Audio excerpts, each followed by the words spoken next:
नमस्कार, जी न्यूज़ पर आपके साथ मैं आदिति त्यागी और हम बात करेंगे आयुर्वेद से कोरोना के इलाज की। हाल ही में आयुष मंत्रालय ने आयुर्वेद की एक दवा को कोरोना मरीजों को खिलाने की सलाह दी है। आपको बता देते हैं, इस दवा का नाम है आयुष 64। इस दवा के अलावा और भी बहुत से ऐसे तरीके हैं जो कोरोना संक्रमित मरीजों के इलाज में कारगर साबित हो रहे हैं। तो क्या है ये दवा और कौन से वो तरीके जो हो रहे हैं कारगर साबित, बता रही है आपको मेरी सहयोगी Puja Makkar. All India institute of Ayurveda sciences का ये ग्रीन जोन एरिया है, यानी कि यहाँ से मॉनिटरिंग की जा रही है, मरीजों को कौन सी दवा दी जानी है वो तय की जा रही है और यहीं से सारा ट्रीटमेंट चल रहा है। इस तरफ ये स्क्रीन है जिसमें अलग अलग आपको विंडोज़ नज़र आ रही होंगी, चाहे मरीज़ जहाँ पर भर्ती है वो हो, चाहे रिक्रिएशनल एरिया हो या फिर और कमरे हो, उनमें हम देख सकते हैं कि इस वक्त कौन सा पेशेंट किस कंडीशन में है, उसको अगर मदद की ज़रूरत है या नहीं। तो जहाँ पर पीपीई किट के साथ डॉक्टर्स की जाने की ज़रूरत है वो वहाँ जा रहे हैं और बाकी काम यहाँ से चल रहा है। अब बात आती है कि आयुर्वेद में इलाज जो हो रहा है तो उसमें दवाएं कौन सी दी जा रही हैं कि मरीज़ इतनी जल्दी ठीक हो रहे हैं। हमारे साथ हॉस्पिटल के एमएस डॉक्टर राजगोपाल हैं, ये सवाल हम उनसे पूछते हैं। सर, इस बार हमने देखा कि मिनिस्ट्री ने कहा कि आयुष 64 बहुत काम कर रहा है और उसे रिकमेंड किया। आप अगर मैं ओवरऑल पूछूं, एक माइल्ड कोविड मरीज़ यहाँ पर है तो उसके ट्रीटमेंट में कैसे कैसे आप क्या क्या दवाएं इस्तेमाल कर रहे हैं? देखिए, हमारा जो ट्रीटमेंट प्रोटोकॉल यहाँ है ये होलिस्टिक अप्रोच है। सुबह से लेकर रात तक पेशेंट क्या क्या करना है एक शेड्यूल बनाया हुआ है, उसका अकॉर्डिंगली शुरू होता है। सुबह उठेंगे उनको अपना पर्सनल वर्क के लिए टाइम दिया जाता है। उसके बाद एक योगा सेशन है, आधा घंटे का योगा सेशन जो हमारा टीवी मॉनिटरिंग सिस्टम है इसके थ्रू वहाँ प्ले भी किया जाता है और यहाँ से माइक सिस्टम के थ्रू उनको गाइडेंस भी दिया जाता है। और उसके बाद उनका खाना पीना, ब्रेकफास्ट जो होलिस्टिक हमारा कैंटीन में बनता है वो सप्लाई होगा।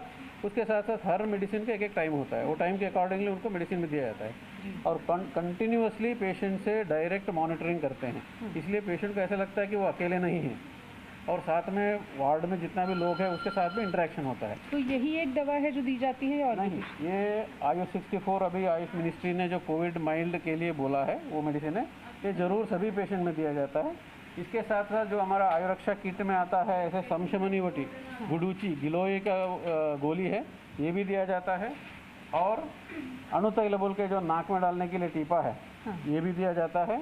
आयुष क्वाथ, एक क्वाथ बना के यहाँ से देते हैं तो पेशेंट को दिया जाता है। इसके साथ साथ अगर पेशेंट में खांसी है, रेस्पिरेटरी कंप्लेंट ज़्यादा है तो उसका अकॉर्डिंगली जो दवा चाहिए वो दवा हम प्रोवाइड करते हैं। अगर बुखार ज़्यादा है तो आयुष 64 से कंट्रोल नहीं हो रहा है तो देन उसमें एड ऑन और आयुर्वेद दवा है वो देते हैं।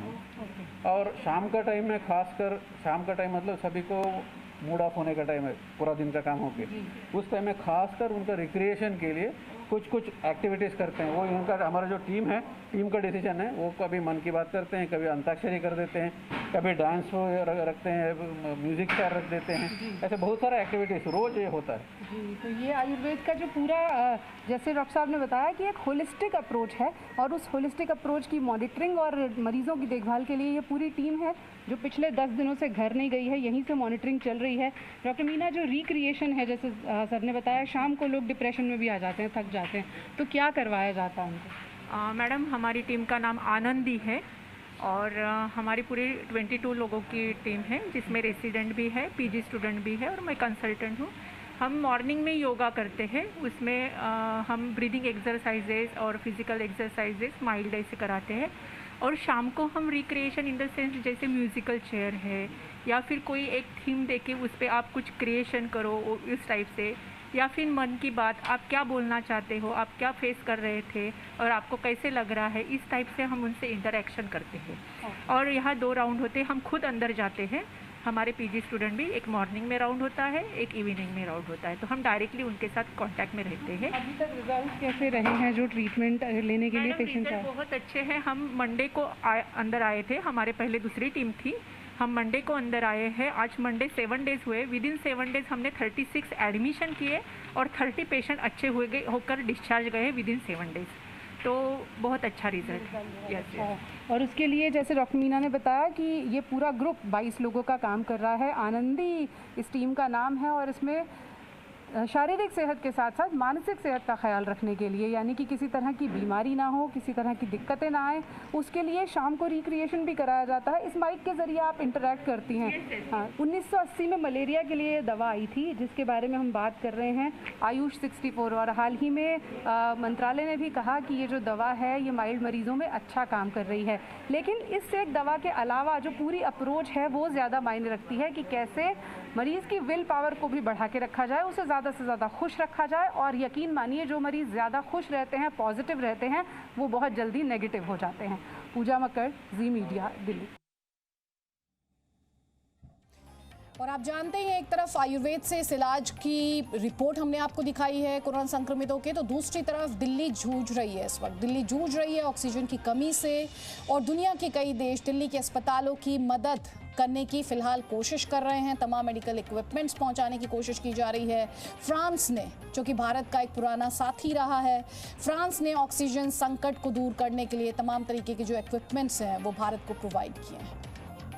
भारत में ऑक्सीजन की किल्लत को दूर करने के लिए अब हाथ विदेशों से भी आने लगे हैं जो मदद कर रहे हैं। इस वक्त आप ये जो एक छोटा सा प्लांट देख रहे हैं ऑक्सीजन का, ये फ्रांस गवर्नमेंट की तरफ से आया है, जो दिल्ली के धर्मशिला हॉस्पिटल में 48 घंटे के अंदर इंस्टॉल कर दिया गया है। एक चीज़ मैं आपको दिखाना चाहूँगी कि भारत में जब कोई मशीनरी आती है, ख़ास तौर पर अगर वो ऑक्सीजन लाई है, तो उसका महत्व कितना है। बाकायदा स्वास्थ्य बनाकर पूजा की गई है और अब इस प्लांट को चालू भी कर दिया गया है रिकॉर्ड समय में। इतने कम समय में इस प्लांट का चालू होना भी मुमकिन नहीं था।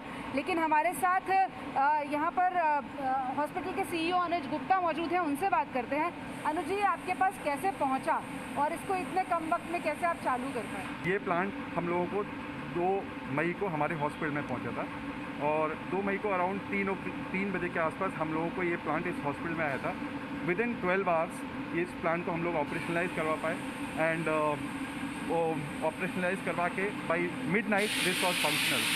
एंड अभी ये जो हमें देख रही हूँ, ये जो सेटअप है, इसको इतने कम वक्त में तैयार करना, वो कैसे किया था और ये क्या अभी काम चल रहा है, अगर आप उसे समझा सकें, क्या क्या मशीनरी है? हाँ, तो इसके लिए मतलब जब हमको फ्रांस गवर्नमेंट से पता चला कि ये ऐसा कुछ प्लांट हमारे हॉस्पिटल में आने वाला है, तो सबसे पहले हम लोगों ने इसका स्पेसिफिकेशन लेके आने से पहले ही सारी चीज़ें रेडी कर दी गई थी। यहाँ पे सारे specification, technical expertise was taken, तो वो सब करके हमने पहले से ही सारी चीज़ें रेडी किया हुआ था यहाँ पे। एंड जैसे ही ये प्लांट यहाँ पे आया, engineers were on the site, and within 12 hours हमारी पूरी हॉस्पिटल की टीम, जो इंजीनियरिंग डिपार्टमेंट की टीम है वो, प्लस एडमिनिस्ट्रेशन, सब ने मिलकर इस प्लांट को रिकॉर्ड टाइम में स्टार्ट कर रहा है। अब हम आपको ये भी बताते हैं कि यहाँ जो ऑक्सीजन बन रही है, अपने आप जनरेट हो रही है, वो कैसे हो रही है, आप उसको अगर थोड़ा समझा सकें। इस प्लांट में यहाँ पे एक कंप्रेसर है, जहाँ से जिस कंप्रेसर की मदद से ये एनवायरनमेंट की एयर को कंप्रेस अंदर लेता है। उसके बाद यहाँ पे वो ह्यूमिडिफायर के थ्रू इसमें से जो ह्यूमिडिटी है, द वाटर कंटेंट है, वो वाटर कंटेंट इसमें से बाहर निकल जाता है। उसके बाद एयर इस टैंक में आती है, यहाँ से वो सेग्रीगेशन होता है और उसमें से नाइट्रोजन एंड बाकी सारी गैसेस अलग हो जाती है, और प्योर ऑक्सीजन, व्हाटएवर 95-96% प्योरिटी वाला ऑक्सीजन, वो इस टैंक में आ जाता है। यहाँ पर जाके ये 4 प्रोसेस के ज़रिए यहाँ पर ऑक्सीजन बनने का काम हो जाता है और यहाँ प्योर ऑक्सीजन पहुँच जाती है। आप दिन भर सिलेंडर की तस्वीरें देखते होंगे, कुछ लोग इस वक्त भी सिलेंडर लेकर घूम रहे होंगे, तो ये वो ऑक्सीजन सिलेंडर्स हैं जिनको भरा जा रहा है, जो ऑक्सीजन यहाँ से बनेगी उससे। ये कितनी आपकी ज़रूरत को पूरा कर पाएगा? इस प्लांट की मदद से हम लोग कम से कम 8 से 10 पेशेंट्स को ऑक्सीजन मुहैया करवा सकते हैं। 8 से 10 पेशेंट, यानी जब दिक्कत होती है, जब ऑक्सीजन खत्म हो जाती है, तो वो कुछ घंटे का बैकअप भी आपको जी, कुछ घंटे का बैकअप मिल जाता है हमको। एक in 24 hours we can get almost around 48+ cylinders through this plant. So हमारी ज़रूरत, अगर मैं परसेंटेज में बात करूँ, तो अराउंड 20% ऑक्सीजन की नीड ये प्लांट कैटर करता है। यानी एक हॉस्पिटल में 20% नीड को बैकअप देने का काम फ्रांस से आया हुआ ये प्लांट कर सकता है। ऐसे वक्त में जब एक सिलेंडर के लिए हॉस्पिटल में जद्दोजहद चलती हो, ऐसे में ये मदद उन लोगों को राहत दे सकती है जिनके मरीज़ हॉस्पिटल में भर्ती होते हैं और उन्हें ये डर लगता है कि अगर ऑक्सीजन खत्म हो गई तो कुछ घंटों का बैकअप भी कैसे निकाला जाएगा। तो जैसा कि पता चल रहा है कि ये जो प्लांट है, ये प्लांट इतनी देर यानी 24 घंटे में 40 के करीब सिलेंडर को भर पाएगा, ताकि कोई दिक्कत अगर आए और जब तक पूरी तरह से ऑक्सीजन नहीं मिल जाती तब तक की मदद हॉस्पिटल के पास तैयार रहे। पूजा मक्कड़, जी मीडिया, दिल्ली। ज़ाहिर तौर पर फ्रांस से ये 8 ऑक्सीजन प्लांट एक बड़े लेवल पर आम लोगों तक राहत पहुंचाने का काम करेंगे। साथ ही आपको बता देते हैं कि देश के कई राज्यों में 18+ के लिए वैक्सीनेशन शुरू भी हो चुका है, लेकिन सवाल कई हैं। वैक्सीनेशन की प्रक्रिया को लेकर वो सवाल हैं, जैसे कि कैसे वैक्सीन के लिए स्लॉट बुक किया जाए, क्या आपके शहर में वैक्सीनेशन हो रहा है, कहाँ वैक्सीनेशन हो रहा है, ये सब जानकारी आपको कहाँ से मिलेगी। इन सभी सवालों के जवाब पूजा मक्कड़ की इस रिपोर्ट में। कोविड-19 के टीकाकरण क्षेत्र पर खड़े हैं। एक टीका लग चुका है, दूसरे का पता नहीं है। रजिस्ट्रेशन हो चुका है, लेकिन वैक्सीन का स्लॉट अवेलेबल नहीं है। ऐसे बहुत सारे सवाल हमारे पास इस वक्त आ रहे हैं। उन सवालों के मोटे तौर पर कुछ जवाब क्या हैं वो हम आपको बता देते हैं। रजिस्ट्रेशन अपॉइंटमेंट की गारंटी नहीं है। रजिस्ट्रेशन होने के बाद जब तक आपका वैक्सीनेशन स्लॉट बुक नहीं हो जाता तब तक आप किसी भी वैक्सीन सेंटर पर मत जाइएगा, क्योंकि आपको वैक्सीन नहीं लग पाएगी।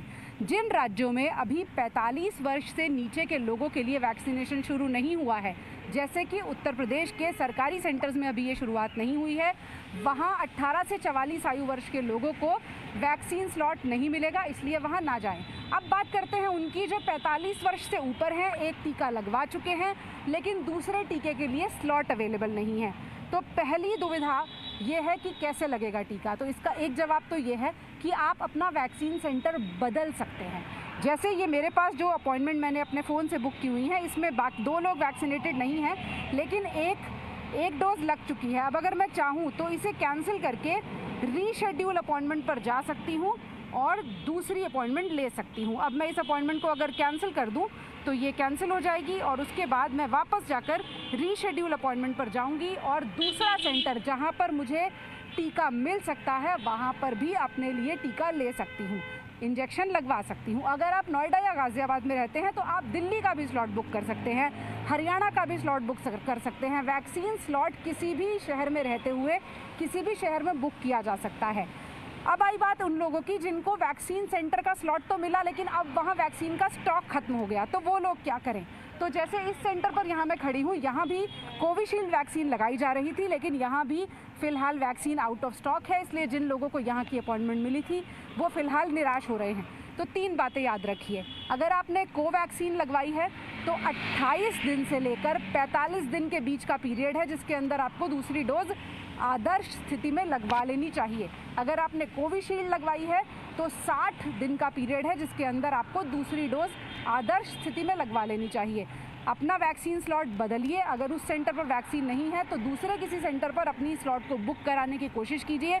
अगर वो टाइम पीरियड ख़त्म होता जा रहा है तो आपके पास फ़िलहाल यही विकल्प है। लेकिन स्लॉट बुक करते समय एक चीज़ ज़रूर ध्यान रखिएगा, आपको जिस वैक्सीन की पहली डोज लगी है उसी वैक्सीन की दूसरी डोज आपको लगवानी है। तो पहले सेंटर पर ये चेक कर लीजिएगा कि वहाँ कौन सी वैक्सीन लग रही है और उस हिसाब से आप अपना सेंटर और स्लॉट रीशेड्यूल कर सकते हैं, यानी कि बदल सकते हैं।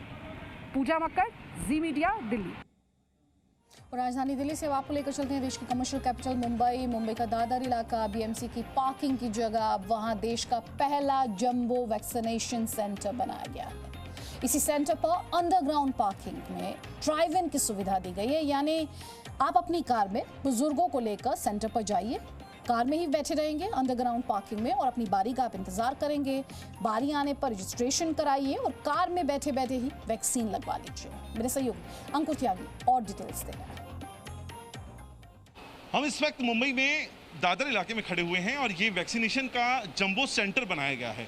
जो जंबो सेंटर की खास बात है, इसको ड्राइव इन किया गया है। पहले तो मैं आपको दिखाऊं, ये एक पार्किंग लॉट है जहाँ पे नॉर्मली बीएमसी की पार्किंग्स यहाँ पर होती थी और अब इसको कन्वर्ट कर दिया गया है जंबो वैक्सीनेशन सेंटर पे। लगभग जो जंबो कोविड सेंटर्स होते हैं उसी की तर्ज पर इसको कन्वर्ट किया गया है। और ये जो हिस्सा है इसका वो बेहद ख़ास है, क्योंकि यहाँ पर आप अपनी गाड़ी से आइए, अपनी बारी का इंतज़ार कीजिए, वैक्सीन लीजिए और आगे निकल जाइए। ये ड्राइव इन प्रोसेस के तहत ये सेंटर बनाया गया है। कितनी देर हो गई सर आपको आए हुए यहाँ पर? कितना देर हो गया, कितना टाइम लग गया? ये 1 घंटा हो गया। 1 घंटा हो गया। 1 घंटा। तो ये 1 घंटा आप गाड़ी में हैं, आपका डीजल भी चल रहा है। मैं बस ये जानना चाहता हूँ, नॉर्मल वॉक इन करना ईजी है या ड्राइव इन करना ज़्यादा ईजी है? वॉक इन वॉकिंग करना इजी है। गर्मी भी हो रही है मेरे ख्याल से। चलिए देखिए, लोगों ने अपनी तरफ से जो बात कर रहे हैं लोग, क्योंकि कई लोग ऐसे हैं जो एसी लगा कर अपनी गाड़ियों में बैठे हुए हैं, लेकिन कई लोग हैं जो एक घंटे से यहाँ इंतज़ार कर रहे हैं गाड़ियों के अंदर। यहाँ पर बड़े बुजुर्ग हैं, चूँकि ये जो भी सेंटर में जो अलाउ किया गया है वो सीनियर सिटीजन्स को अलाउ किया गया है, या फिर आपकी उम्र जो 45 साल हो उसके ऊपर आधारित आपको वो किया गया है। ये पूरा आप दोनों तरफ आप यहाँ पे गाड़ियाँ देख सकते हैं। बीएमसी की ये पार्किंग है, बीएमसी का लॉट है, और यहाँ पर जो लोग हैं उनको अपनी गाड़ी में अपने, कितना टाइम हो गया सर आपको? ज़्यादा टाइम नहीं हुआ, मगर this is a good initiative by MCGM, senior citizens और डिसेबल्स के लिए। It's a good way and a safest way to have vaccines. इस गाड़ी में आप आए हैं लगभग 1 घंटा में, मुझे लगता है कि करीब वक्त हो गया होगा, लेकिन आपकी माता जी एक ठंडी एसी गाड़ी में बैठी हुई हैं इस गर्मी में और एक्सपोज नहीं हो रही हैं। ये आप safety is the most important thing, and एक दूसरे को हमको वायरस नहीं लग सकता है, and there is a safe distance. Very good initiative MCGM, heads off to you. देखिए, दोनों तरह के लोग हैं। एक ये आपको ये बता रहे थे कि ये उनको थोड़ा सा नाराज़गी भी है, वो कह रहे हैं वॉकिंग करना इजी होता है। दूसरा जो प्रोसेस है, जो लोग कह रहे हैं कि ये बहुत अच्छा इनिशिएटिव है। हालांकि लंबे गाड़ियों की लंबी कतार आपको यहाँ तक मिल जाएगी। सर, ये जो फैसिलिटी है, आप अपनी कार में आए हैं, शायद पीछे आपके बुजुर्ग भी हैं, ये फैसिलिटी फ्री है या आपके चार्ज किया जा रहा है? पार्किंग के चार्जेस लिए जा रहे हैं। कितने लिए यार? आइडिया नहीं अभी जब भी बाहर एग्जिट हो जाएंगे ना, एग्जिट हो जाएंगे ना, तभी पता चलेगा कितना चार्ज है। मेरे ख्याल से approximately 1 hour for 70 rupees for 1 hour है, आई थिंक। वहाँ पे चार्ट है बाहर। देखिए, मैं आपको ये भी एक सच है इस हकीकत का कि लोगों से यहाँ पर पार्किंग के जो चार्जेस हैं वो लिए जा रहे हैं। हालांकि जब लोगों को जब एडवर्टीज़ किया गया था, इस चीज़ को एडवर्टीजमेंट दिया गया था, तब लोगों को बताया गया था ड्राइव इन प्रोसेस है। आप अपनी गाड़ी में आइए, आप अपना जो भी वैक्सीनेशन है वो लीजिए और वो लेकर चले जाइए। हम आपको आगे की भी पूरी तस्वीर दिखाएंगे कि कैसे यहाँ पर जो लोग हैं उनको यहाँ पर स्लिप्स दिए गए हैं, और स्लिप्स देने के बाद जो लोग हैं उनको लंबी कतार है यहाँ पर गाड़ियों की। आप खुद देख सकते हैं, यहाँ पर कई गाड़ियाँ यहाँ पर कतार में यहाँ पर लगी हुई हैं। सुबह से 1 घंटे से 1.5 घंटे का जो वक्त है वो लोगों को गाड़ियों में मिल रहा है, और अभी तक ये मान के चला जा रहा था कि लोगों को ये जो सुविधा है ये पूरी तरह फ्री है, लोगों को किसी तरह का कोई पैसा इसमें चार्ज नहीं करना पड़ेगा। इस पूरे प्रोसेस में जो टाइम लग रहा है वो अपने आप में एक शिकायत है। दूसरा, जो पार्किंग के जो चार्जेस हैं, हालांकि वो कितने लिए जाएंगे, वो क्या लिए जाएंगे, वो अभी तक क्लियर नहीं है। अब जब बाहर निकलेंगे तो वहाँ उनसे एक शख्स वहाँ पे खड़ा हुआ है जो उनसे पार्किंग के चार्जेस भी लेगा। एक बार मैं आपको दूसरी तरफ 2 तरह के काउंटर यहाँ पर बनाए गए हैं, और बड़ों को यहाँ पर जो भी बड़े शख्स हैं उनका रजिस्ट्रेशन करके उनको यहाँ पर इस वक्त वैक्सीनेशन देने की जो प्रक्रिया है वो यहाँ पर लगातार की जा रही है।